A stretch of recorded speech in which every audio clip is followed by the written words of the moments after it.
మహాసభలకు విచ్చేసినటువంటి రాష్ట్ర కార్యవర్గ బృందానికి అలాగే ఆల్ ఇండియా దత్తా గారికి ప్రత్యేక ధన్యవాదాలు తెలియజేస్తున్నాం సార్.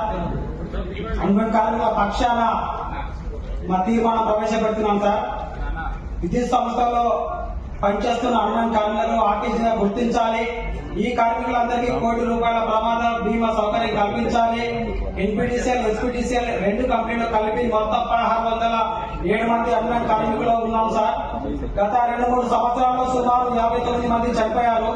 శాశ్వత ఉద్యోగాల్లో సమానంగా పనిచేస్తున్న ఈ కార్మికులకి కనీస వేతనాలు కూడా అందడం లేదు. ఈ విధి నిర్వహణలో ప్రమాదం జరిగితే మెడికల్ ఇన్సూరెన్స్ సదుపాయం లేదు.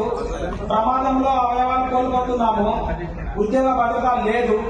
కానీ బ్రేక్ డౌన్ చేయాలన్నా, ఫీజు అప్కాల్ చేయాలన్నా, కోల్ ఎక్కాలన్నా ఈ కార్మికులే కావాలి. ఆరోగ్యం బాగాలేకున్నా ప్రతిరోజు విధులకు హాజరు కావాలి. ప్రమాదంలో చనిపోయిన కుటుంబాలకు ఆసరా లేదు. ఈ కార్మికులకు ప్రమాదంలో చనిపోయినా లేక అవయవాలు కోల్పోయిన సంబంధిత అధికారులపై చర్యలు కూడా తీసుకునే దుస్థితి లేదు. గత 2-3 సంవత్సరాల్లో 60 మంది అన్నం కార్మికులు చనిపోయారు. 4-5 మందికి కాళ్ళు, చేతులు, నడుములు విరిగిపోయాయి. చనిపోయిన కార్మికులు కుటుంబాలకు నష్టపరిహారం కూడా ఇవ్వడం లేదు.